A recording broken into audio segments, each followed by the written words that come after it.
Hello guys, कैसे हो आप सभी का स्वागत है मैथ्स कंसेप्ट क्लासेस में। मैं आपको यहाँ पे 9th क्लास की कंप्लीट एनसीईआरटी सॉल्यूशन कराऊंगा। आज हम पढ़ेंगे चैप्टर 1 मतलब नंबर सिस्टम के बारे में। ठीक है, नंबर सिस्टम के बारे में पढ़ेंगे सिर्फ। देखिए, हर एक चैप्टर को पढ़ने से पहले हमें ये जानना बहुत ज़रूरी है कि वो जो चैप्टर हम पढ़ने जा रहे हैं वो हमारी ज़िंदगी में कहाँ पे यूज़ होगा। ठीक है, तो हर एक चैप्टर को पढ़ने से पहले थोड़ा सा हम इसका इंट्रोडक्शन लेंगे। ठीक है, आइए स्टार्ट करते हैं। स्टार्ट करते हैं फिर। देखिए, नंबर सिस्टम क्या है। नंबर सिस्टम होता है सिर्फ एक नंबर्स का जो कलेक्शन कहलाता है, उनको एक नंबर सिस्टम कहते हैं। जैसे कि हम लोग कोई भी नंबर हम लोग ले सकते हैं ये, लेकिन इसका यूज़ हमें अभी सीखना है। पहले एप्लीकेशंस क्या क्या पढ़ेंगे इसकी। एप्लीकेशंस इसका छोटे स्केल से लेके बड़े स्केल तक हर जगह काम आता है। जैसे कि अगर देखें जैसे कि मुझे कोई लेंथ नापना है, छोटा सा एक स्केल बनाना है, तो वहाँ पे हमें मेजरमेंट करना है, तो नंबर सिस्टम आता है, 1 2 3 4 लिखा होता है। मुझे कोई बिल्डिंग की हाइट नापनी है तो यहाँ पे हाइट आता है। ठीक है, मुझे किसी सी की डेप्थ नापनी है, ठीक है, तो यहाँ पे नंबर्स यूज आएंगे हमारे। ठीक है, तो ऐसे ही सारा हमारा हर एक चीज़ में नंबर सिस्टम यूज आएगा। ठीक है, हर एक चीज़ में हमारा नंबर सिस्टम यूज आएगा। तो आइए कुछ पहले डेफिनेशंस पढ़ते हैं इसके बाद हम इसका क्वेश्चन स्टार्ट करेंगे। देखिए, सबसे पहले देखते हैं कि नंबर सिस्टम होता क्या है। तो क्या है definition, the collection of numbers is known as number system. कि नंबर्स के कलेक्शन को हम लोग क्या कहेंगे, नंबर सिस्टम कहेंगे। जैसे कि अभी मैंने बताया खुद ही कि नंबर्स को जैसे कलेक्ट करते हैं उसी तरह से जैसे नंबर कैसे बनते हैं, डिजिट्स को कलेक्ट करने के बाद नंबर बन जाता है ना। जैसे कि मैंने 1 और 9 कलेक्ट किया तो क्या बन जाएगा, 19 बना सकता हूँ मैं, 91 बना सकता हूँ। ठीक है, तो इस तरह ये क्या बन गया, मैंने 2 डिजिट लिए थे 1 और 9, उनको मिला करके मैंने एक नंबर बना दिया जो क्या बन गया 19 या फिर 91। उसी तरह अगर हम लोग नंबर्स को कलेक्ट कर लें तो उनसे क्या बन जाएगा, एक नंबर सिस्टम बन जाएगा। आई होप कि आपको ये समझ में आया होगा। इसके फिर 2 पार्ट होते हैं, एक टर्मिनेटिंग डेसिमल, एक है non terminating decimal. Most important decimals हैं ये, तो आगे इसको देखते हैं अभी। चलिए देखिए, टर्मिनेटिंग डेसिमल्स क्या होते हैं। Terminating decimal, if the decimal expansion of A upon B terminates. Terminates का मतलब क्या होता है, टर्मिनेट्स का मतलब होता है एंड हो जाना। ठीक है, किसी भी चीज़ का अगर एंड हो जा रहा है तो वो टर्मिनेट कहलाएगा। ठीक है, तो इसका मतलब क्या है कि अगर मैं कोई नंबर लिखूँ, ठीक है, जैसे मैंने एग्जांपल लिया है, यहाँ पर 2 है, 0.35 है, मैं कोई नंबर लिखूँ और वो कहीं जाके ख़त्म हो जाए। जैसे कि मान लीजिए कि मान लीजिए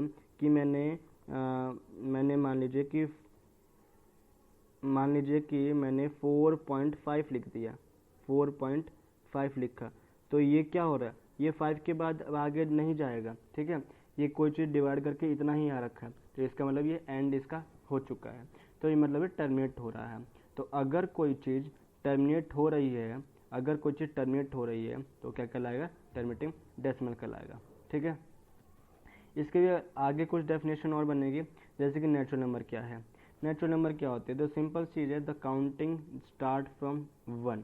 जो काउंटिंग स्टार्ट होती है 1 तक और कहाँ तक जाएगी, हमेशा इन्फिनिटी तक जाएगी, जिसका कोई हम पता नहीं कर सकते। तो क्या हो जाएगा, जो काउंटिंग 1 से स्टार्ट होती है उनको हम नेचुरल नंबर कहते हैं। ठीक है, तो होल नंबर क्या होगा, सेकंड डेफिनेशन इसकी, होल नंबर क्या होगा, ये काउंटिंग जो स्टार्ट होती है ये 0 से स्टार्ट होती है, तो 0 1 2 3 4। तो होल नंबर की डेफिनेशन होगी, ये भी कह सकते हैं कि इसमें 0 और प्लस नेचुरल नंबर भी आते हैं। ठीक है, इसमें नेचुरल नंबर भी आ जाते हैं। ठीक है, चलिए अब आगे देखते हैं। देखिए, अब आगे डेफिनेशन है इंटीजर का। इंटीजर क्या कहलाएगा हमारा, integer it is a combination of negative number, positive number and zero. चलिए, इसको समझने से पहले एक चीज़ और समझिए।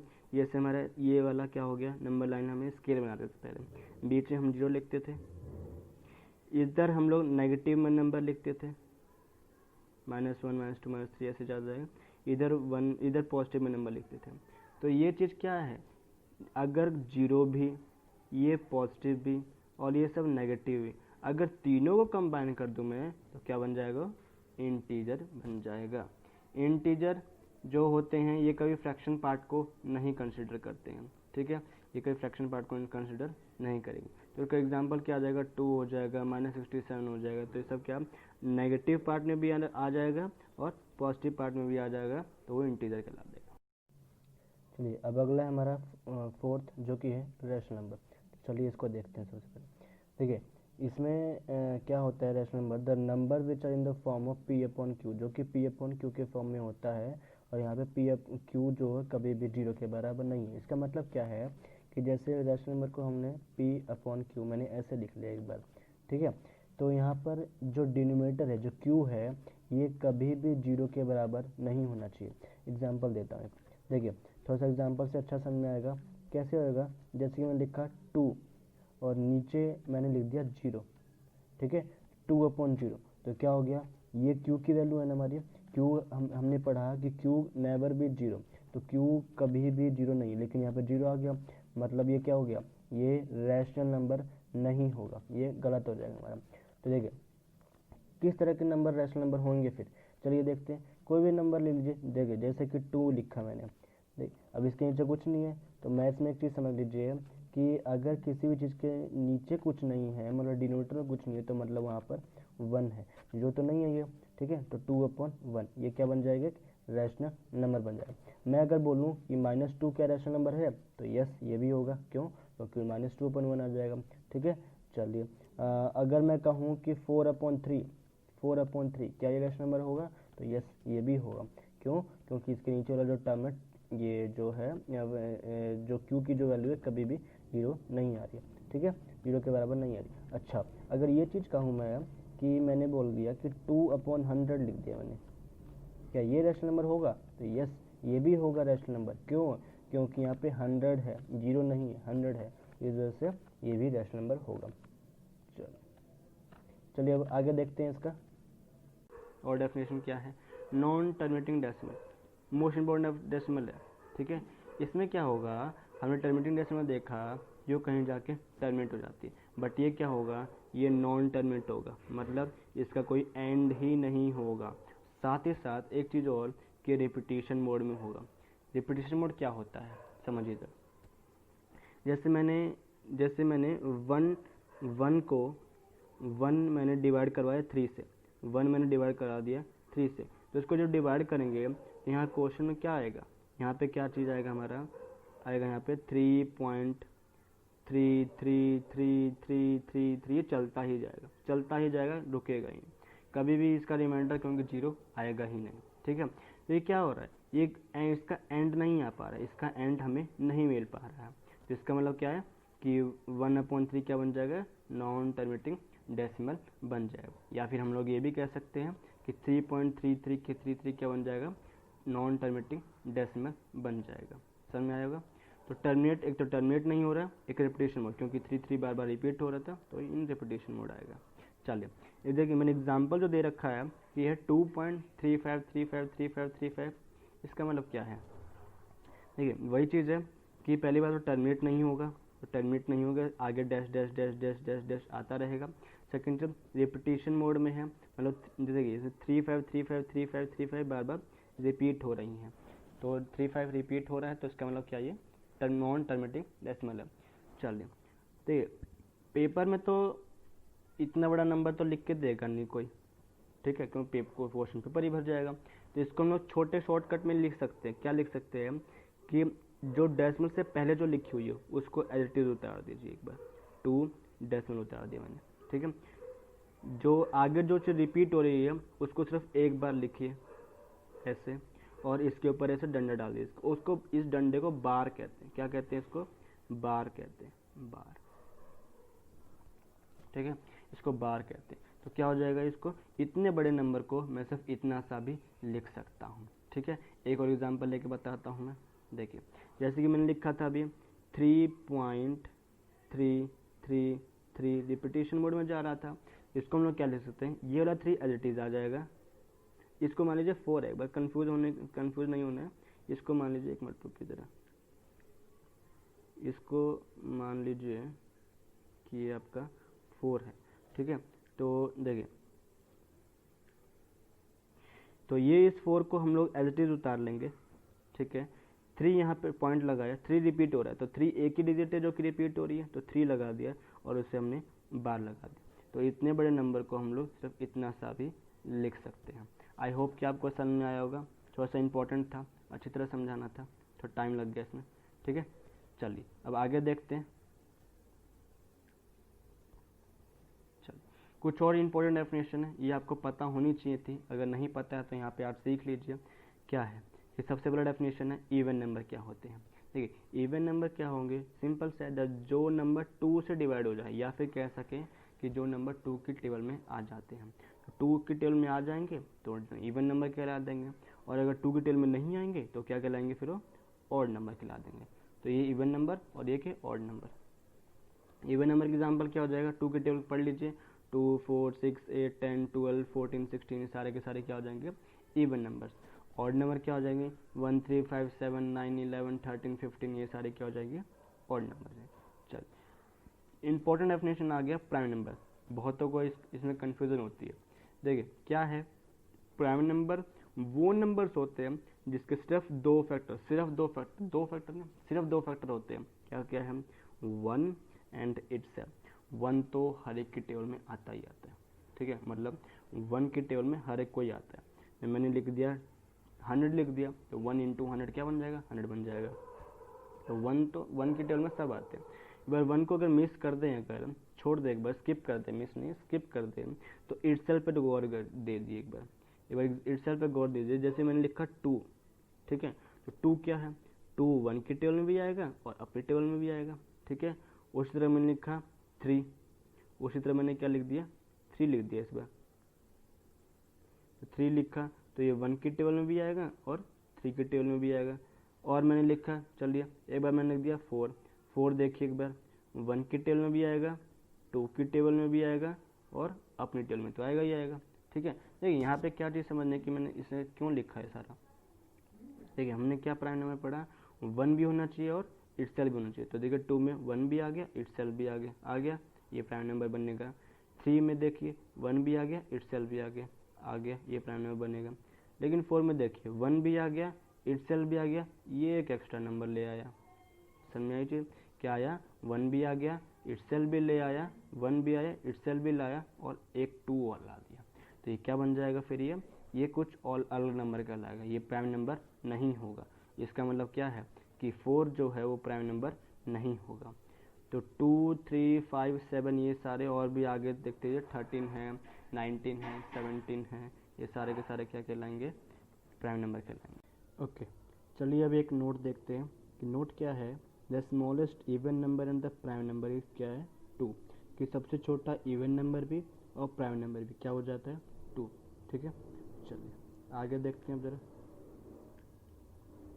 और डेफिनेशन क्या है। देखिए मैंने 4 के बारे में बताया था ना अभी कि 4 क्या लेके आ रहा है, 4 क्या लेके आ रहा है अपने साथ, 4 क्या फैक्टर बन रहे हैं उसके, 1 भी बना रहा है उसका, 2 भी बन रहा है और 4 भी बना रहा है। तो 2 एक्स्ट्रा आ रहा है। ऐसे नंबर क्या कहलाते हैं, ऐसे नंबर हमारे क्या कहलाएंगे, प्राइम नंबर कहलाएंगे, ओ सॉरी कंपोजिट नंबर कहलाएंगे। जिसके प्राइम 2 से ज़्यादा फैक्टर हो उसको कंपोजिट नंबर कहते हैं। एक चीज़ और कह सकते हैं हम लोग इसको, क्या कि प्राइम नंबर के अलावा जो जो नंबर रह गए वो सारे के सारे क्या कहला देंगे, कंपोजिट नंबर कहला देंगे। ठीक है, चलिए आगे देखते हैं। अगला है रियल नंबर, इंपॉर्टेंट डेफिनेशन है, इसको ध्यान सुनिएगा। रियल नंबर क्या कहलाएगा कि रैशनल और इरेशनल अगर दोनों को कंबाइन कर दूं मैं, रैशनल और इरेशनल दोनों कंबाइन कर दो, क्या बन जाएगा हमारा, रियल नंबर बन जाएगा।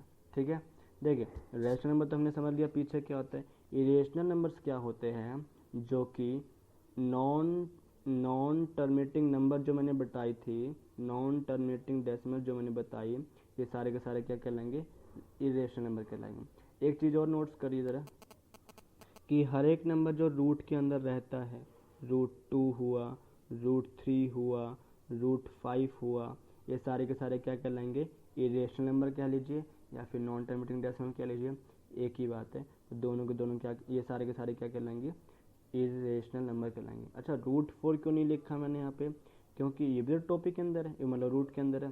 देखिए √4 की वैल्यू हमें पता है वो क्या है, 2, जो कि एक 2 मैं 1 लगा सकता हूँ यहाँ पे, तो क्या बन जाएगी, रैशनल नंबर बन जाएगी। ठीक है, इसलिए यहाँ पे 4 नहीं आएगा। तो क्या क्या हो जाएगी, 2, 3 और 5।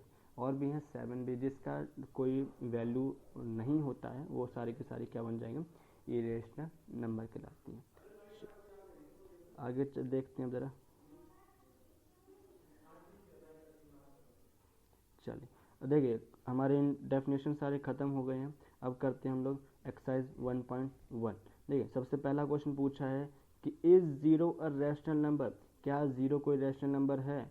तो बताइए मैंने क्या देखा अभी पीछे रैशनल में डेफिनेशन में कि मैंने ज़ीरो को जैसे लिखा, किसी भी चेक करना है तो जिसको लिख लीजिए अपॉन में, इसके नीचे कुछ नहीं है ना, मतलब बस नीचे वाले देखना है मेरे, नीचे वाले कुछ नहीं है मतलब यहाँ पे 1 है, तो बस ये क्या बन जाएगा, रैशनल नंबर ये बन जाएगा। तो ये क्या करेगा, रैशनल नंबर हो जाएगा।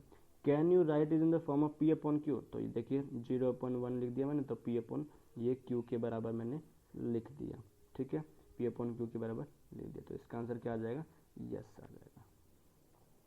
चलिए देखिए ये जो क्वेश्चन है ये आपका 8th क्लास का क्वेश्चन है, ये और इसके अलावा जो क्वेश्चन आएगा वो भी 8th क्लास का क्वेश्चन है। क्या है कि 3 और 4 के बीच में 6 रैशनल नंबर निकालने हैं, 3 और 4 के बीच में 6 रैशनल नंबर निकालने हैं। देखिए कैसे निकलता है, बहुत सिंपल सा क्वेश्चन आता है।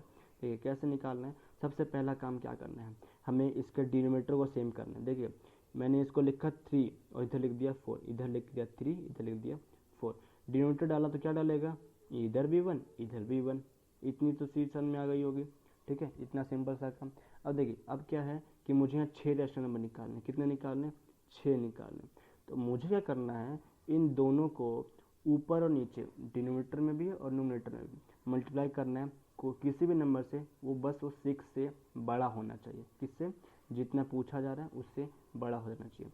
देखिए मैंने जैसे यहाँ पे 8 से मल्टीप्लाई कर दिया, इधर भी 8 से और इधर भी 8 से, तो मल्टीप्लाई कर दीजिए, 3 × 24, 8 × 1 8 हो जाएगा, 8 4 32 इधर, 8 1 8 हो जाएगा। देखिए हमारा डिनोमिनेटर भी सेम हो गया डिनोमिनेटर सेम, हमारा एम पूरा इधर, ठीक है। अब समझिए ज़रा, 24/8 हो गया, इधर 32/8 हो गया। बस इन दोनों के बीच में जो जो नंबर्स बन रहे हैं उन सबको लिख दीजिए। जैसे कि लिखा है 25/8 लिख दिया, 26/8 लिख दिया, 27/8 लिख दिया, 28/8 लिख दिया, 9/8 लिख दिया, 30/8। देखिए 6 नंबर हो गए। अगर मुझे 6 नंबर पूछें इसको हटा दीजिए, इसका कोई काम ही नहीं अपने को, लिख सकते थे, अगर 7 पूछता फिर भी हो सकते थे, ठीक है। तो ऐसे ये क्वेश्चन कंप्लीट हो जाएगा आपका, ठीक है। आई होप आपको समझ में आया होगा चीज़। चलिए अगला क्वेश्चन देखते हैं, ये उससे ज़्यादा इंपॉर्टेंट क्वेश्चन है। क्या है कि आपको 5 रैशनल नंबर निकालने हैं 3/4 एंड 4/5 के बीच में, किसके किसके बीच में, 3/4 एंड 4/5 के बीच में। सबसे पहला मकसद क्या है हमारा, हमारा काम है सबसे पहला कि उसके डिनोमिनेटर को बराबर करना, डिनोमिनेटर पहले बराबर होना चाहिए। तो देखिए पहले बराबर कैसे होंगे दोनों, मैंने यहाँ 3/4 लिख दिया और यहाँ लिख दिया 4/5 जो मेरा क्वेश्चन था, ठीक है। अब क्या करना है, इसका जो डिनोमिनेटर है उससे इसको मल्टीप्लाई कर दीजिए और इसका जो डिनोमिनेटर होगा उससे इसको मल्टीप्लाई कर दीजिए, क्रॉस मल्टीप्लिकेशन कर दीजिए यहाँ पे मतलब, ठीक है। देखिए ज़रा, मैंने 5 से इसको मल्टीप्लाई कर दिया, 3 5 जा 15 हो गया, 4 5 जा 20 बन गया। इधर मैंने इसके डिनोमिनेटर से मतलब 4 से मल्टीप्लाई कर देंगे, तो 4 4 जा 16 और 4 5 जा 20 बन गया, सिंपल चीज़ हो गया, ठीक है।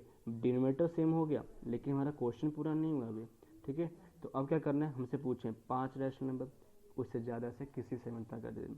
मैंने यहाँ 6 से मल्टीप्लाई कर दिया, देखिए 15/20 लिख दिया इधर और इधर 16/20 लिख दिया, जो कि हमारा बन गया था।